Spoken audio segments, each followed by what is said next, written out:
Movie की starting में हमें काफी आलीशान घर को दिखाया जाता है जो कि एकांत जगह पर होता है और उसके अंदर हम एक सिसिलिया नाम की लड़की को देखते हैं।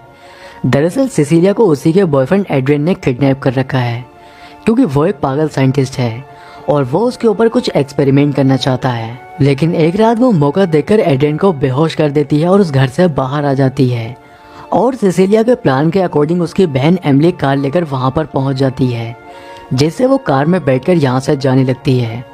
पर तभी एड्रियन भी यहाँ पर पहुँच जाता है और वो उनकी कार के ऊपर हमला कर देता है, पर एमिली अपनी बहन सिसिलिया को बचाकर ले जाने में कामयाब हो जाती है। अब यहाँ से हमें कुछ दिनों के बाद का सीन दिखाया जाता है जहाँ पर सिसिलिया अपने बचपन के दोस्त जेम्स के घर होती है जो कि एक डिटेक्टिव है और वो सिसिलिया की मदद कर रहा होता है। जेम्स की एक बेटी भी है जिसका नाम सिडनी है और सिसिलिया उन दोनों के साथ उन्हीं के घर में रहती है। अब कुछ दिन के बाद सिसिलिया की बहन एमिली उससे मिलने के लिए आती है और वो उसको एक आर्टिकल दिखाती है जिसमें लिखा था कि एड्रियन मर चुका है। लेकिन सिसिलिया को उस आर्टिकल पर यकीन नहीं होता है। पर उसी दिन सिसिलिया के पास एक लीगल लेटर आता है जो कि एड्रियन के भाई टॉम ने उसके पास भेजा होता है, जिसको पढ़कर सिसिलिया अपनी बहन के साथ टॉम से मिलने के लिए उसके ऑफिस पहुंच जाती है। यहाँ पर टॉम उसको बताता है कि एड्रियन ने मरने से पहले तुम्हारे लिए एक वसीयत तैयार की थी जिसके अकॉर्डिंग तुम्हें 4 साल तक हर महीने $1,00,000 मिलते रहेंगे। ये सुनने के बाद सिसिलिया काफी हैरान होती है और अब उसे यकीन भी हो जाता है कि एड्रियन मर चुका है। इसका मतलब यह है कि अब वो उसे परेशान नहीं करेगा। अब सिसिलिया घर आकर अपनी नॉर्मल लाइफ शुरू कर देती है और उसे इसी तरह से कुछ समय गुजर जाता है।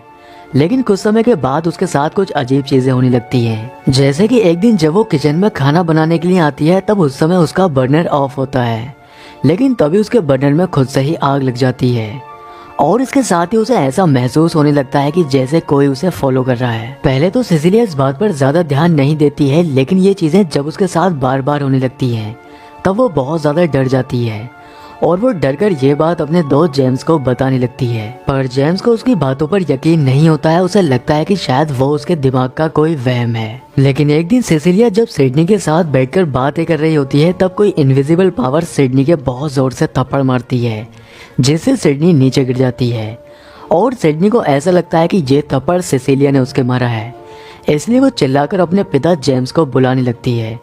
अब यहाँ पर जेम्स भी आ जाता है और सिडनी उसको यही बताती है कि सिसिलिया ने उसके थप्पड़ मारा है, जिससे जेम्स सिसिलिया के ऊपर गुस्सा करने लगता है और वो उसे गुस्से में बाहर जाने के लिए बोलता है। अब सिसिलिया को इस बात का तो यकीन हो जाता है कि उसके साथ जो भी कुछ हो रहा है उसके पीछे एड्रियन का ही हाथ है। इसका मतलब वो जिंदा है और इसलिए एक रात वो एड्रियन को कॉल लगा देती है। लेकिन कॉल लगाने के बाद वो काफी ज्यादा हैरान हो जाती है क्योंकि एड्रियन के फोन के रिंग की आवाज जेम्स के घर के एटिक वाले हिस्से से आ रही होती है। अब वो सीढ़ियों की मदद से घर के एटिक वाले हिस्से में पहुंच जाती है जहां पर उसे एड्रियन का फोन मिलता है, जिसको वो जैसे ही हाथ में उठाती है उसमें एक मैसेज आता है जिसमें सरप्राइज लिखा होता है। ये देखकर वो काफी ज्यादा डर जाती है और यहाँ से जाने लगती है। लेकिन तभी उसे महसूस होता है कि जैसे कि सीढ़ियों पर कोई इनविजिबल इंसान खड़ा है और वो उसे रोकने की कोशिश कर रहा है, इसलिए वो पेंट से भरी बाल्टी उसके ऊपर डाल देती है और पेंट गिरने से वो इंसान विजिबल हो जाता है, जिसे देखकर सिसिलिया और ज्यादा डर जाती है।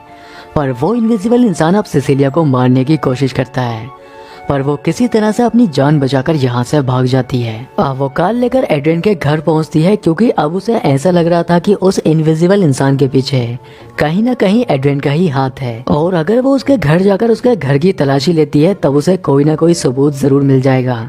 इसलिए वो एड्रियन के घर के अंदर जाकर उसके घर की तलाशी लेने लगती है, लेकिन काफी तलाशी लेने के बाद भी उसे कुछ भी नहीं मिलता है। पर जब वो तलाशी लेते हुए उसकी लैब के अंदर पहुंचती है तब वहां पर उसे ग्लास के अंदर एक सूट दिखाई देता है जिसे पहनकर कोई भी इंसान गायब हो सकता है और ये देखकर वो समझ जाती है कि एड्रियन अभी तक जिंदा है, बल्कि वो इस सूट को पहनकर गायब हो चुका है और वही उसे मारने की कोशिश भी कर रहा है। अब तभी उसको लैब में किसी के आने की आहट होती है, इसलिए वो सूट को ग्लास के अंदर से निकालकर एड्रियन के घर के अंदर ही कहीं पर छुपा देती है और वो खुद वहां से भाग जाती है।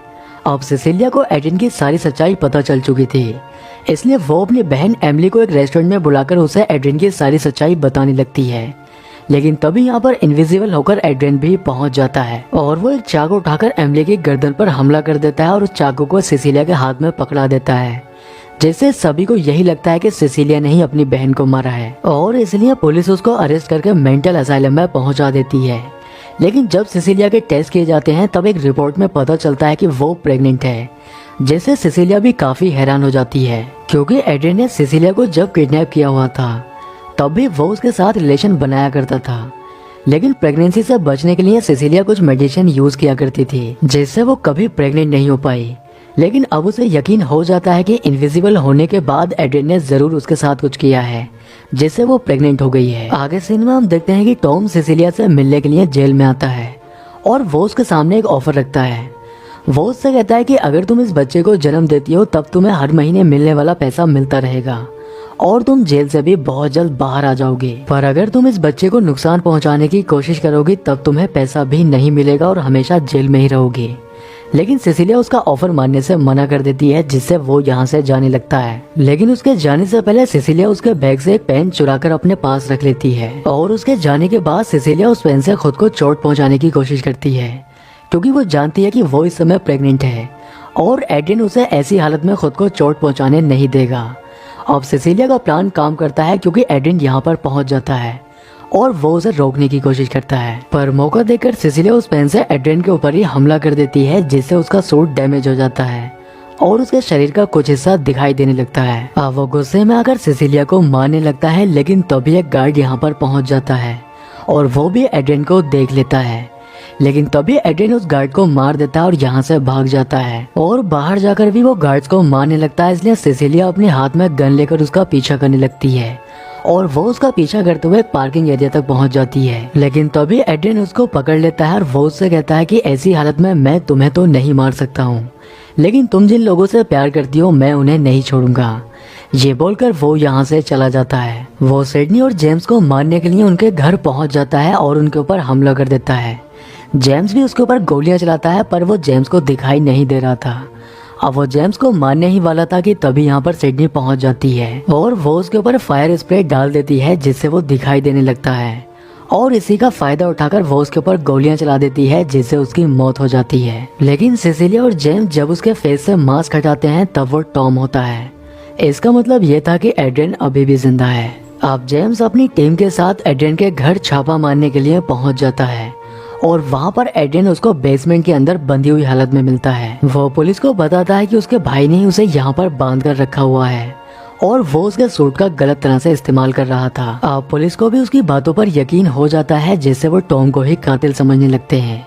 लेकिन सिसिलिया को अभी भी एड्रियन की बातों पर यकीन नहीं होता है, इसलिए वो जेम्स को समझाने लगती है कि वो पुलिस से बचने के लिए ऐसा झूठ बोल रहा है, पर जेम्स को इस बार भी उसकी बातों पर यकीन नहीं होता है। इसलिए रात को सिसिलिया एड्रियन को कॉल करती है और वो उससे कहती है कि मैं तुमसे मिलने के लिए तुम्हारे घर आना चाहती हूँ, जिसके लिए एड्रियन भी मान जाता है। अब सिसिलिया अपने कपड़ों में एक माइक लगाकर एड्रियन के घर पहुँच जाती है जिससे दोनों के बीच होने वाली बातों को जेम्स भी सुन सके। यहाँ पर वो उससे कहती है कि अगर तुम चाहते हो कि मैं तुम्हारे बच्चे को जन्म दूं और तुम्हारी लाइफ में वापस आ जाऊं तब तुम्हें अपना सारा गुनाह कबूल करना होगा। पर एड्रियन उसके सामने अपना कोई भी गुनाह कबूल नहीं करता है, बल्कि वो उससे कहता है कि मैंने कुछ नहीं किया है, जो भी कुछ किया है मेरे भाई ने किया है। ये सुनकर सिसिलिया रोने लगती है, इसलिए एड्रियन उसके पास आकर उसे समझाने लगता है और धीरे से उसके कान में सरप्राइज बोलता है, जिसे सुनकर सिसिलिया समझ जाती है कि उसकी लाइफ में जो भी कुछ गलत हुआ है वो एड्रियन ने ही किया है, क्योंकि इनविजिबल होने के बाद वो अक्सर उसके कान में सरप्राइज ही बोला करता था। अब सिसिलिया वॉशरूम के बहाने यहाँ से चली जाती है और एड्रियन यहीं पर बैठा रह जाता है और तभी हम देखते हैं कि वो एक चाकू उठाकर खुद के गर्दन पर ही हमला कर लेता है, जिससे वो बुरी तरह से जख्मी हो जाता है। अब तभी यहाँ पर सिसिलिया भी पहुँच जाती है, लेकिन वो कैमरा देखकर पीछे हट जाती है और दूर बैठकर वो एड्रियन को तड़पता हुआ देखने लगती है। अब कुछ देर के बाद एड्रियन की मौत हो जाती है, इसलिए सिसिलिया यहाँ से जाने लगती है और उसके हाथ में एक बैग होता है। लेकिन तभी यहाँ पर जेम्स भी पहुँच जाता है, पर वो जेम्स से यही कहती है कि मैंने उसको नहीं मारा है और इस बात के सबूत तुम्हें सीसीटीवी फुटेज में मिल जाएंगे। लेकिन तभी हम देखते हैं कि सिसिलिया के हाथ में जो बैग होता है उसके अंदर वही इनविजिबल होने वाला सूट होता है, जिससे हमें पता चलता है कि वॉशरूम के अंदर जाने के बाद सिसिलिया ने वो सूट पहना था और इनविजिबल होने के बाद वो बाहर आई थी और उसी ने एड्रियन को मारा है। लेकिन इनविजिबल होने की वजह से वो कैमरे में नहीं आ पाई। अब जेम्स भी उसके हाथ में वो सूट देख लेता है और वो सब कुछ समझ जाता है, लेकिन इसके बाद भी वो सिसिलिया को यहाँ से जाने देता है। और इस तरह से एड्रियन को मारकर सिसिलिया ने अपनी बहन की मौत और अपने साथ हुए जुल्म का बदला उससे ले लिया है। और इसी सीन के साथ मूवी का एंड हो जाता है। दोस्तों उम्मीद करता हूँ कि आपको वीडियो पसंद आया होगा, इसलिए वीडियो को लाइक और चैनल को सब्सक्राइब जरूर करें। तो मैं आपसे मिलता हूँ किसी नेक्स्ट वीडियो में।